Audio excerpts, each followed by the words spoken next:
मराठवाड्यावर यंदा दुहेरी संकट उडवलंय। एकीकडे उष्णतेची तीव्र लाट आणि दुसरीकडे दिवसेंदिवस गंभीर होत चाललेली पाणी टंचाई। छत्रपती संभाजीनगरसह मराठवाड्यातील शेकडो गावांमध्ये पिण्याच्या पाण्याचा प्रश्न बिकट बनला असून प्रशासनाला आता शेकडो टँकरच्या माध्यमातून पाणी पुरवठा करावा लागतोय। वाढत्या उन्हामुळे विहिरी आणि बोरवेल कोरड्या पडत असून शेतकऱ्यांनाही मोठा फटका बसतोय। पाहूयात या सगळ्या विषयावरचा हा स्पेशल रिपोर्ट।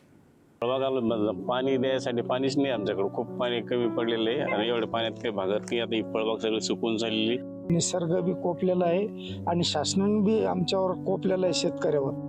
जालन्यातल्या बळीराजाची व्यथा ही पाणी टंचाईपेक्षा। याशिवाय 536 गावांमध्ये 647 खासगी विहिरींचं अधिग्रहण करण्यात आलंय। एप्रिल महिन्यात टँकरची संख्या 100च्या आत होती, मात्र मे महिन्यात ही परिस्थिती अधिक गंभीर बनली असून शेकडो गावांमध्ये पाण्याचा प्रश्न निर्माण झालाय। छत्रपती संभाजीनगर 175 टँकर्स, जालना 57, नांदेड 11 टँकर, परभणी 7, धाराशिव 3, हिंगोली 2 आणि लातूरमध्ये 2 टँकर। सुदैवानं बीड जिल्ह्यात अद्याप एकही टँकर सुरू झालेला नाही।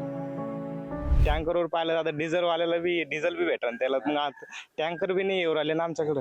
आता ते झाड आहे ते आता कशी जगावं आम्ही? अतिशय नाजूक परिस्थिती आहे, झाडाला फळच टिकले नाही उष्णतेमुळे, फळगळ झालेली आहे।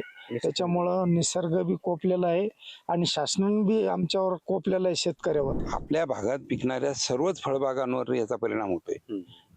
प्रामुख्याने डाळिंब, मोसंबी आणि लिंबू ह्या पिकावर तर त्याचा जास्त परिणाम होतो। आणि लिंबाचं वैशिष्ट्य आहे की लिंबाला उन्हाळ्यामध्येच बाजारभाव असतो, त्यावेळेस ते पीक असणं बाजारात आवश्यक आहे। कसे 100-150 रुपये त्याला भाव असतो। पावसाळ्यामध्ये ते लिंबाला कोणी 5 रुपये किलो विकत नाही। ह्या वेळेस तुम्हाला जर पाणी नसेल आणि तो घेताच येत नसेल तर तो शेतकऱ्याचं आर्थिक नुकसान होतच आहे ना। दरम्यान राज्यातही पाणी टंचाईची परिस्थिती गंभीर बनत चालली आहे। राज्यातल्या 15 जिल्ह्यात 633 गावं आणि 1652 वाड्यांना सध्या 706 टँकरद्वारे पाणी पुरवठा केला जातोय। यामध्ये 33 शासकीय आणि 669 खासगी टँकरचा समावेश आहे। वाढत्या तापमानामुळे विहिरी, बोरवेल आणि लहान पाणी स्त्रोत कोरडे पडत असल्यानं ग्रामीण भागात टँकर हेच पिण्याच्या पाण्याचं मुख्य साधन बनलंय। छत्रपती संभाजीनगर विभागातच राज्यातील सर्वाधिक 244 टँकर्स कार्यरत असल्याची माहिती समोर आली आहे। 8 दिवसानंतर पाणी येतं, त्यात देखील एखादा दिवस अजून एक्स्ट्रा वाढत जातो, असे नेहमीच मेसेज येत राहतात।